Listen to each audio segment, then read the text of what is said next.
नई व्यवस्था, नई चुनौती।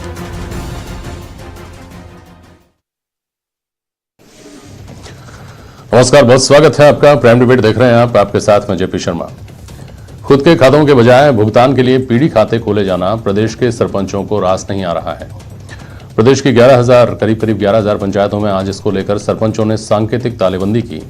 सरपंचों का कहना है कि इससे छोटे छोटे भुगतान के लिए भी बाबुओं अफसरों का मुंह ताकना पड़ेगा, कागजी औपचारिकताएं बढ़ जाएंगी और काम कराना मुश्किल हो जाएगा। इधर इसके पक्ष में तर्क यह है कि जनता के टैक्स के पैसे के उपयोग में पारदर्शिता लाने की कोशिश अगर हो रही है तो इस पर किसी को क्यों कोई एतराज होना चाहिए। जो व्यक्ति ईमानदारी और पारदर्शी तरीके से काम कर रहे हैं उन्हें तो इस व्यवस्था से खुशी होना चाहिए। ज्ञापन के जरिए नाराजगी जाहिर करने के बाद आज सरपंचों ने तालाबंदी की और आगे उनका इस विरोध को और तेज करने का इरादा है। इस मामले को समझने की कोशिश करेंगे आज प्राइम डिबेट में इन सवालों के जरिए कि भुगतान में पारदर्शिता बढ़ने से किसको परेशानी,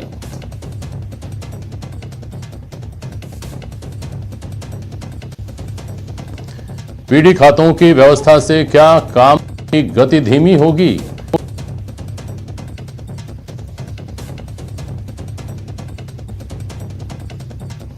और यह नई व्यवस्था भ्रष्टाचार पर प्रहार है या करप्शन बढ़ने की आशंकाएं इसमें छुपी हुई हैं।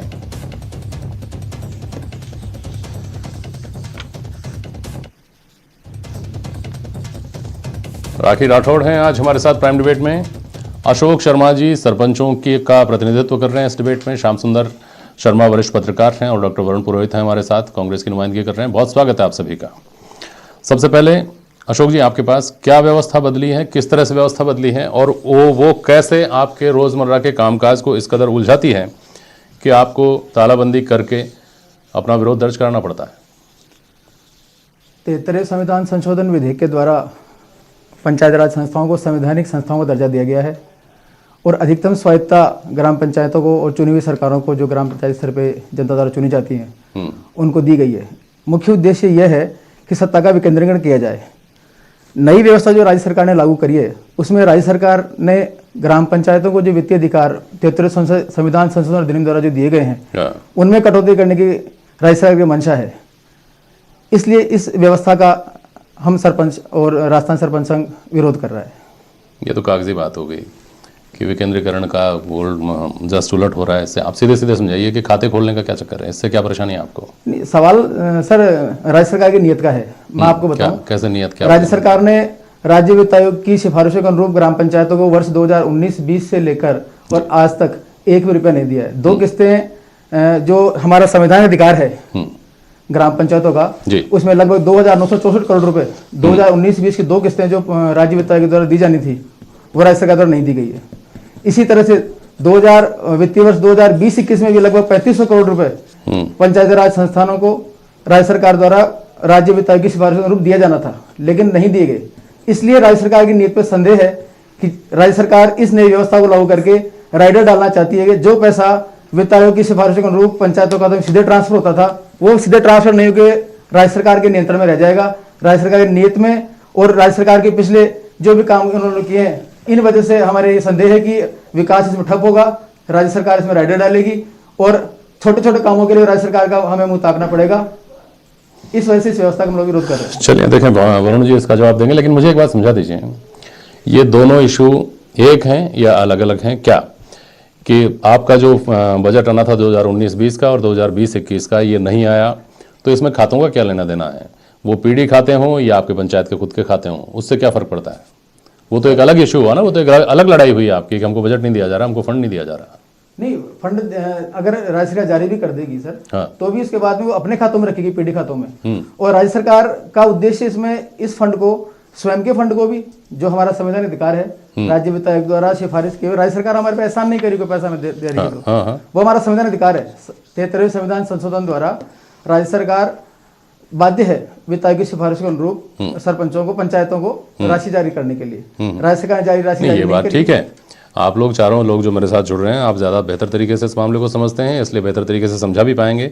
मैं तो सामान्य बात ये समझना चाह रहा हूँ कि अगर पीढ़ी खातों में रखेगी तो क्या सरकार की मंशा ये है कि उसमें पड़ा पैसा लैप्स हो जाए और सरकार के पास ही रह जाए, आप उसका उपयोग नहीं कर पाए, ऐसा है क्या? तो राज्य सरकार ये चाहती है कि वो स्वयं के खर्चों के लिए, स्वयं की जरूरतों के लिए पहले उस पैसे का उपयोग करे। ठीक है, वरुण पुरोहित रेस्पॉन्ड करिए। वरुण पुरोहित, ऐसा है, बार बार 73वें संशोधन का, संविधान संशोधन का जो बार बार रेफरेंस दे रहे हैं, बार बार पंचायत राज की बात जो भी कर रहे हैं, इसका सारा श्रेय कांग्रेस सरकार को ही है। वरुण जी, फाइनेंस यहाँ तो कमीशन कोई भी बात, सरकार, इसमें कोई लड़ाई है ही नहीं, सर वरुण जी का राजीव विषय गांधी नहीं है। जी ने सुदृढ़ करने का प्रयास किया, ग्राम स्वराज को कांग्रेस ने ही सुदृढ़ बनाने का प्रयास किया। बार बार कांग्रेस सरकार पे, मंशा पे सवाल उठा रहे हैं, इसलिए मैंने जवाब दिया। और पीडीए अगर जो ये मॉड्यूल है फंड ट्रांसफर का, ये आंध्र प्रदेश में पहले से लागू है, भारतीय जनता पार्टी की सरकारों में भी लागू है, राजस्थान सरकार ने फटाफट लागू नहीं किया तालाबंदी की, जैसे कोई भारतीय जनता पार्टी तो बोली नहीं अभी। नहीं, मैं पहले ही बता रहा हूं सर, भारतीय जनता पार्टी का पहले ही बता रहा हूं, सब सरकारों में लागू है और इससे पारदर्शिता बढ़ेगी। ये ट्रेजरी से हट करके कैश मैनेजमेंट की कन्वीनियंस के लिए ये बनाया गया है। इंटीग्रेटेड जो फाइनेंस मैनेजमेंट सिस्टम है उसके अंतर्गत आता है। ये ग्लोबलाइजेशन के इंपैक्ट हैं, ये लागू होंगे और इससे कोई ना कोई, आप ये देखिए जो पारदर्शिता की आप बात कर रहे थे, इससे इनको कोई परेशानी आने वाली नहीं है। इसमें इंटरेस्ट जो मिलता है सेविंग अकाउंट का, उससे ज्यादा इंटरेस्ट सरकार देगी, कहीं लैप्स होने की संभावना नहीं है। और अगर आपको कोई, आप ईमानदारी से काम कर रहे हो तो उस खाते से ही पैसा आ जाएगा। ये एक अलग से जो मिक्सिंग होती थी फाइनेंस कमीशन के पैसे की और जो स्टेट ग्रांट के पैसे की, उसको मिक्सिंग नहीं हो, उसको अवॉइड करने के लिए बनाया गया ये सिस्टम उसमें। और ये कोई कांग्रेस आज तो लाई नहीं है, पहले से सबको पता था और सारे राज्यों में लागू होता जा रहा है। इससे पारदर्शिता बढ़ेगी, ट्रांसपेरेंसी बढ़ेगी और ईमानदारी से इसका काम होगा।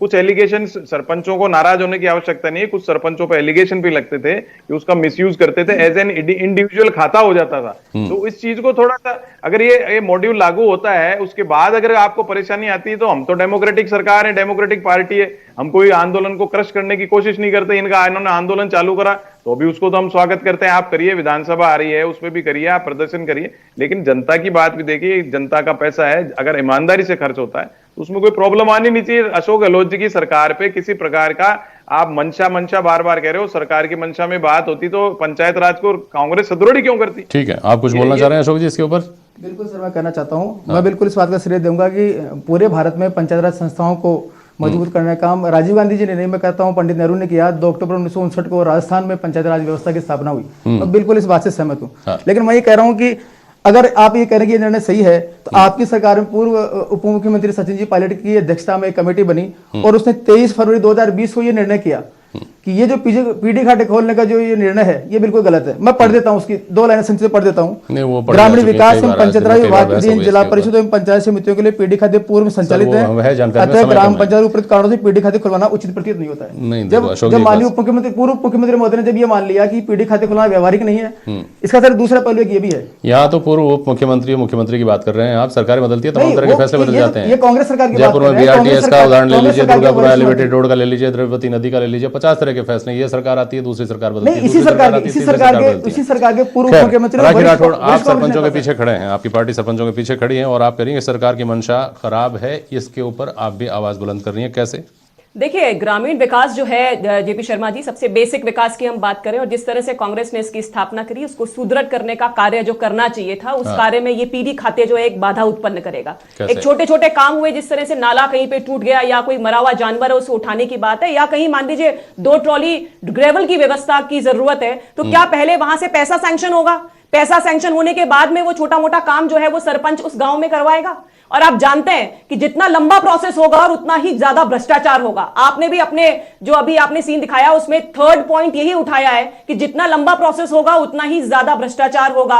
मैं ये कहना चाहती हूं कि सरकार ये कह रही है कि इस पे हम प्रॉपर नियम बनाएंगे। मैं पूछना चाहती हूं कि IRDP का भी तो पूरा प्रोसेस है, नरेगा पेमेंट का भी तो पूरा प्रोसेस है, लेकिन क्यों वो पैसा टाइम से नहीं आता? कई कई सालों तक वो पैसा वहां पर अटका हुआ है और निश्चित तौर पे इस तरह का काम करके ग्रामीण क्षेत्र के अंदर जो विकास होना चाहिए वो अवरुद्ध होगा। और सरपंचों की मांग बिल्कुल जायज है, क्योंकि ब्याज का पैसे का फायदा सरपंचों को होता था, ब्याज का जो पैसा आता था उसको भी ग्रामीण विकास में वो एडिशनल यूज कर सकते थे। बहुत दिनों तक तो सिस्टम ही समझ में नहीं आएगा लोगों को, और उसके बाद जो पैसा सेंटर से एक अमानत की फॉर्म में सेंटर जो है वो स्टेट गवर्नमेंट को एज अ नोडल एजेंसी पैसा देती है और उस पैसे को सीधे जो लाभ करता है या फिर जो भी करवाने वाले लोग हैं उन तक ना पहुंचा करके इस तरह का काम करना ठीक नहीं है। राखी राठौड़ जी, आपने एक बात तो कही कि एक रिवॉल्विंग फंड जैसी व्यवस्था सरपंचों के हाथ से निकल जाएगी, व्यावहारिक रूप से छोटे मोटे जो खर्चे होते हैं उनको लेकर के दफ्तरी जो प्रक्रिया है वो बढ़ जाएगी। इसके ऊपर तो मैं समझूंगा, देखिए सरपंच साहब से भी, वरुण जी या श्याम सुंदर जी समझा पाएंगे तो उनसे। दूसरी बात आपने भ्रष्टाचार की कही। भ्रष्टाचार को लेकर ये समझना मुश्किल है कि जो सरपंच अपने गांव के लोगों का प्रतिनिधित्व करते हुए उनको भ्रष्टाचार से मुक्त कराने की जिम्मेदारी रखता है, क्या वो खुद भ्रष्टाचार की चपेट चढ़ जाएगा?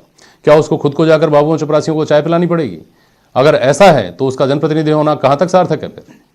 देखिए शर्मा जी, आप जानते हैं कि किस तरह का सिस्टम राजस्थान सरकार के अंदर रहता है। जब बिल सैंक्शन कराना होगा, और कई बार सरकार की तरफ से कैपिंग भी कर दी जाती है कि हम 20,000 से ऊपर का पेमेंट नहीं करेंगे, हम 5,000 से ऊपर का पेमेंट नहीं करेंगे। और कहीं पे अगर काम करवाया और उसके बाद उसका पेमेंट हुआ, तो वो पेमेंट आप जानते हैं वही हालत होगी जो नरेगा के पेमेंट की हुई है, जो IRDP के पेमेंट की हुई है। तो इस तरह का प्रोसेस निश्चित तौर पर, और इसमें देखिए सरकार पिक एंड चूज भी कर सकती है, एक पार्शियलिटी होने का भी खतरा इसके अंदर हो सकता है कि कुछ को प्रायोरिटी कर करके अधिकारी जो है उनको सैंक्शन कर दें पैसा। तो प्रॉब्लम क्या है? अगर इनको ओवरड्राफ्ट की प्रॉब्लम है कि अगर हम लोग डायरेक्ट खाते में पैसा डालते हैं और ओवरड्राफ्टिंग की प्रॉब्लम है, तो उसके लिए एक अलग से उपाय बनाना चाहिए। लेकिन यह कोई तरीका नहीं है कि जो अच्छा सिस्टम चल रहा था उस सिस्टम को अवरुद्ध करें, और जो डायरेक्ट पैसा उनके पास आने से छोटे मोटे दिनचर्या के काम, जो डे टू डे के काम है, वो जो प्रॉब्लम में आ रहे हैं उसको निपटारा सरपंच कर पा रहे थे। ठीक है, उसके ऊपर मैं वरुण जी आपसे सवाल करूंगा। लेकिन श्याम सुंदर शर्मा जी, भ्रष्टाचार की बात है, भ्रष्टाचारियों के लिए नोटबंदी की जाती है इस दावे के साथ कि भ्रष्टाचार तो खत्म ही हो जाएगा। आज 4 साल हो गए, 5वां साल चल रहा है, कोई भ्रष्टाचार में कमी नहीं आई, और तमाम तरह के उपाय किए जाते हैं, एजेंसीज हैं, शिकायतें होती हैं, पुलिस केस होते हैं, बड़े बड़े अफसर पकड़े जाते हैं, लेकिन भ्रष्टाचार पे लगाम लगना मुश्किल है। तो मतलब ये है कि चोर के लिए क्या ताला और साहूकार के लिए क्या ताला, कहावत है अपने यहाँ। तो ये जो प्रक्रिया बदली जा रही है, ये क्या वाकई भ्रष्टाचार पर लगाम लगाने की नीयत से बदली जा रही है, और इस नीयत में कामयाबी मिलेगी? श्याम सुंदर शर्मा, आपका आकलन क्या कहता है? श्याम सुंदर शर्मा। देखिए जेपी शर्मा जी, मौजूदा स्थिति में कोविड का काल चल रहा है और उसमें आर्थिक स्थिति कमजोर है राज्य की, तो वित्त विभाग ने निश्चित रूप से कहा होगा मुख्यमंत्री जी को कि इसमें जो पैसा आता है तो आप PD अकाउंट में डाल दीजिएगा, तो ओवरड्राफ्ट जो राखी जी कह रही थी, ओवरड्राफ्ट की स्थिति राजस्थान की बच जाएगी। लेकिन ये बात भी सही है कि देखिए जो स्थिति में सरपंच और जिला स्तर पर जो प्लानिंग होनी थी, जिला स्तर पर योजनाएं बननी थी, वो कितनी बन पाई, कितनी सफल हो पाई, ये तो बीजेपी के राज में भी सामने था, और आज 2 साल कांग्रेस के राज को भी हो गए। लेकिन ये बात आपकी सही है कि सरपंच बिना, आप देखिए जिस तरह से सरपंच के खाते, जो ग्राम पंचायत के खाते सचिव चलाते हैं, जो कि अब ग्राम विकास अधिकारी के रूप में हो गए, वो किस तरह की व्यवस्था करते हैं वो तो आपको भी पता है, किस तरह की क्वालिटी होती है। ये बात सही है कि नियंत्रण सीधे तौर पर अब राज्य सरकार के अधीन हो जाएगा। अगर मुख्यमंत्री जी और वित्त विभाग चाहेगा तो रिलीज हो जाएंगे पैसे जल्दी से, नहीं तो रिलीज नहीं हो पाएंगे। अब देखिए कुछ दिन पहले इनके राष्ट्रीय प्रवक्ता है राज्यवर्धन सिंह, उन्होंने आरोप लगाया था कि 6,500 करोड़ सरकार रिलीज नहीं कर रही सरपंचों को, और विकास काम ठप पड़ा हुआ है 2 साल से। तो है कुछ व्यवस्थाओं में परिवर्तन होगा, और एक राज्य सरकार के अधीन जिस सरकार, अब खाते तो खोल दिए, अब ऑपरेट नहीं शुरू हुआ, अभी तक सरपंचों ने उसको शुरुआत नहीं की है, इसलिए व्यवस्थाओं में तो अव्यवस्था हो गई। अब देखिए स्वयं देखिए कांग्रेस के प्रदेश अध्यक्ष हैं गोविंद सिंह डोटासरा ने कहा है कि मैं मुख्यमंत्री से बातचीत कर रहा हूँ, इस व्यवस्थाओं को फिर से सुधार करना चाहते हैं। भाजपा तो सीधे तौर पर विरोध कर रही है, प्रदेश अध्यक्ष इनके विरोध कर रहे हैं, प्रतिपक्ष के नेता और सभी कह रहे हैं कि ये व्यवस्था ठीक नहीं है, सीधे तौर पर सरपंचों को ये अधिकार दिया जाना चाहिए। है व्यवस्थाओं में, नई व्यवस्थाओं में और ड्राफ्ट से सरकार कैसे बचाएगी राज्य सरकार को, इसलिए उन्होंने PD अकाउंट में डाला है। अब ये कह रहे हैं कि वित्त विभाग को ब्याज मिलेगा और ब्याज सरपंचों को और ग्राम पंचायतों को उसका लाभ नहीं मिल पाएगा। अब क्योंकि सरकार कह रही है कि हम लाभ देंगे नहीं देंगे, अभी क्योंकि अभी व्यवस्थाएं लागू हो ही नहीं पाई है पूरी तरीके से, इसलिए आज 11,000 पंचायतों में तालेबंदी हुई, सब जगह कामकाज नहीं हुआ है, सब कर्मचारी थे, आज काम नहीं हुआ। अब नरेगा का काम चल रहा है, अब सबसे ज्यादा नरेगा के मजदूर राजस्थान में लगे हुए हैं, लेकिन आप PM आवास योजना के तहत जिस तरह से काम में भी अव्वल है हम राजस्थान में, तो दोनों में अव्वल है, और उनका भुगतान समय पर नहीं हो पा रहा है, ये तो क्योंकि अभी अशोक जी खुद बता रहे थे क्या स्थिति है। लेकिन ये बात सही है कि पारदर्शिता आएगी नहीं आएगी, अभी कुछ कहने की स्थिति नहीं है। ये बात सही है कि जिस प्रकार से अकाउंट का पारदर्शिता आएगी नहीं आएगी, यही तो देखने वाली बात है। आता हूँ श्याम जी। वरुण पुरोहित साहब, एकमात्र तर्क जो सार्वजनिक रूप से सामने आता है वो पारदर्शिता का है, और मैंने जो श्याम जी से सवाल किया उस सवाल का जवाब आप दे दीजिए कि जो व्यक्ति भ्रष्टाचारी है उसको कोई रोक नहीं सकता, जो नहीं है वो अपना काम करता है, उसके लिए किसी तरह की व्यवस्था में तब्दीली की कोई ज़रूरत नहीं है।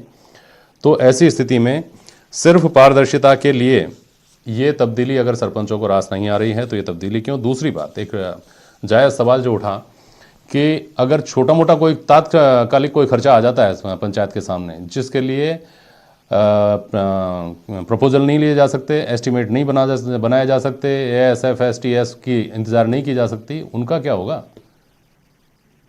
देखिए, अभी तो सिस्टम लागू नहीं है उनका। ये मॉडल जो है आंध्र प्रदेश में सफल रहा है, और अभी राखी जी कह रही थी गुजरात में भी चल रहा है, बीजेपी राज्यों में भी चल रहा है, इसलिए इनका विरोध करना मेरी समझ में नहीं आता। पहले अपने जो बीजेपी रूल्ड स्टेट्स है वहां बंद कर लेते अगर वहां सिस्टम ठीक नहीं लगता था। राजस्थान की बात कीजिए, वरुण जी से जब भी सवाल पूछे जाते हैं वो राजस्थान के अलावा बाहर की पूरी बातें करेंगे। मैं पूछना चाहती हूँ वरुण जी, आप राजस्थान में क्यों लगाना चाहते हैं वो बता दीजिए ना। वो चेंज किया, वो सिस्टम भी सही था, सारे किसान आंदोलित हो रहे हैं, राजस्थान के भी किसान आंदोलित है। आप विषय से क्यों भटक रहे हैं? राजस्थान की तो आप कह रहे हो पुराना सिस्टम लागू ठीक था, तो हम कह रहे हैं फार्मर्स बिल सिस्टम सही था पुराना, क्यों लाया आपने? राजस्थान के किसान भी है शाहजहांपुर पे, मैं तो देख के आया हूँ, रह के आया हूँ 2 दिन वहां पर। तो ये पुराना सिस्टम सही था, वो कंटेंशन आपका नहीं चल सकता। नहीं, भारतीय जनता पार्टी, ये सवाल जितना राखी राठौड़ पे बनता है उतना सवाल ही आप पे भी बनता है। आप कह रहे हैं किसानों को चाहिए ही नहीं, क्यों दे रहे हो साहब कृषि बिल? क्यों भला करना चाह रहे हो उनका? यहाँ सरपंचों को चाहिए ही नहीं चाहते ये व्यवस्था में तब्दीली, नहीं, ये फाइनेंशियल मैटर, तो क्यों करना चाह रहे हो आप? ये सवाल दोनों पे बनता है। मेरी बात शर्मा जी, एक फाइनेंशियल सिस्टम के लिए बात कहना चाहती हूं। लिबरलाइजेशन के इंपैक्ट हैं, आप ये देखिए इंटीग्रेटेड ये जो फाइनेंशियल सिस्टम मैनेजमेंट सिस्टम बनाया है उसके कारण से ये आ रहे हैं, और ट्रांसपेरेंसी तो 100% आएगी। अब अगर आप ईमानदार, आपके अंदर ईमानदार हो आप, तो आपको अप्रूवल तो लेने में क्या दिक्कत है? अब CAG को अगर आप हटा, अरे उदाहरण दिया ना इन्होंने, गांव में जानवर मर गया, अगर उसको उठाकर दूर फेंकना है, अगर मान लीजिए कोई दीवार गिर गई और उसके लिए खर्चा चाहिए 1000, 2000, 5000 रुपए का, तो उसके लिए भी क्या वो सारी प्रक्रिया अपनाई जाएगी? क्या अप्रूव करेगा ना, फाइनेंस डिपार्टमेंट अप्रूव करेगा। ये जो कह रहे हैं कि पहले करेंगे फिर उसके बाद होगा, ऐसा नहीं है। फाइनेंस डिपार्टमेंट जो है अप्रूवल देकर के रखेगा इनको। आप क्या बात कर रहे हो? आप ऐसे कोई भी सिस्टम बनाते हैं तो उसको मॉड्यूल बनाते हैं, तो ये थोड़ी साहब पहले सरपंच अपनी जेब से लगाएगा फिर फाइनेंस डिपार्टमेंट मंजूरी देगा। फाइनेंस डिपार्टमेंट कुछ फंड्स की मंजूरी तो इनको देगा ही देगा, पहले से देगा एडवांस। जो सवाल मैंने वरुण जी से किया उसका जवाब आप दे दीजिए, और अगर आप कुछ और कहना चाहती है तो वो भी बोलिए। लेकिन जब इस तर्क के साथ किसान बिल लाए जा सकते हैं कि आपका भला होगा, आपको बाद में पता चलेगा, तो इस तर्क के साथ ये बात भी जस्टिफाई होती है कि ठीक है इससे व्यवस्था सुधरेगी, आपको देर सवेर पता लगेगा। देखिए शर्मा जी, जो सामने पोजीशन है जिससे जो PD अकाउंट खोले उसमें साफ नजर आ रहा है कि डे टू डे काम जो अपने होंगे उसमें प्रॉब्लम लोगों को आएगी। जहां तक ब्याज का नुकसान है, वो ब्याज जो ग्रामीणों को विकास में लगना था वो सरकार के पास चला जाएगा। सरकार लगातार ये तर्क दे रही है कि फाइनेंशियल प्रॉब्लम है। मैं पूछना चाहती हूं कि अभी जयपुर के अंदर हमने देखा कि 91 वार्ड से 250 वार्ड यहां पर कर दिए गए। बॉम्बे शहर का उदाहरण देना चाहती हूं, वो हमसे 4 गुना बड़ा है, लेकिन वहां पे 227 वार्ड है। आप मुझे बताइए कि 91 से 250 वार्ड करने में क्या खर्चा नहीं बढ़ा सरकार का? हर जगह इन्होंने ये काम किया, यानी फाइनेंशियल मिसमैनेजमेंट है। कहां बचत करनी है, कहां पे क्या करना है, ये मालूम ही नहीं है। और इस तरह के जो आदेश निकालने के बाद में सिर्फ और सिर्फ गफलत के अलावा और कुछ नहीं होगा। ग्रामीणों का जो सुदृढ़ करने का काम होना चाहिए था। दूसरी बात देखिए, 2.5 साल से स्टेट गवर्नमेंट ने तो कुछ दिया ही नहीं है। ठीक, बस जो सेंट्रल गवर्नमेंट का पैसा है वो भी पूरा नहीं पहुंचा रहे हैं। उसको हमने शुरू में डिस्कस कर लिया। अब देखिए अशोक जी, समय बहुत कम है, आप ये मानते हैं कि सरकार की हो सकता है मंशा इसको लेकर के ठीक हो, लेकिन कुछ व्यावहारिक दिक्कतें इसमें आएंगी। बेहतर यह होगा कि आप बहुत संक्षेप में ये बताएं कि इस बदली हुई व्यवस्था के साथ साथ क्या ऐसा कर दिया जाए ताकि आपका डे टू डे का काम भी प्रभावित ना हो। नहीं, ये तो करना ही पड़ेगा सर, लेकिन मैं ये कहना चाह रहा हूँ कि सरकार के सिस्टम में इतनी जटिलताएं पैदा हो जाएंगी इस सिस्टम को लागू करने से। जैसे मैं आपको बताऊं कि अभी सरकार के पास नवसृजित पंचायतें हैं, 2000 पंचायत के पास भवन तक नहीं है, 11,000 पंचायतों में से 6,000 पंचायत के पास इंटरनेट कनेक्शन नहीं है। आप कैसे इस व्यवस्था को लागू करेंगे? आप 3,000 पंचायतों में ग्राम विकास अधिकारी के पद खाली पड़े हैं। हमारे पास सरपंच हैं, राज्य सरकार ने निर्वाचन के संबंध में शैक्षणिक योग्यताओं में कमी करी, 8वीं पास की योग्यता रखी। अधिकांश पंचायतों में बहुत ज्यादा पढ़े लिखे सरपंच नहीं है। कैसे प्रशिक्षित सरपंच नहीं है, स्टाफ प्रशिक्षित नहीं है, किस तरह से इस तरह से जटिल व्यवस्था को लागू किया जाएगा? ये चीज लागू करके मैं ये कहना चाह रहा हूँ कि राज्य सरकार केंद्र सरकार द्वारा जो पैसा दिया गया है, राज्य वित्तायोग द्वारा जो पैसा सिफारिश करके राज्य पंचायत राज संस्थाओं को दिया गया है, उस पर राइडर डालना चाहती है, अपने उपयोग में लेना चाहती है, अपनी आर्थिक विषमताओं को दूर करने के लिए पंचायतों के पैसे का दुरुपयोग करना चाहती है। चलिए ठीक है, बहुत जल्द बजट सत्र प्रदेश का शुरू होने वाला है। उम्मीद की जानी चाहिए कि इस तरफ इस बजट में देखा जाएगा। बहुत शुक्रिया आप सभी का आज प्राइम डिबेट में शामिल होने के लिए। आज के लिए बस इतना ही, नमस्कार।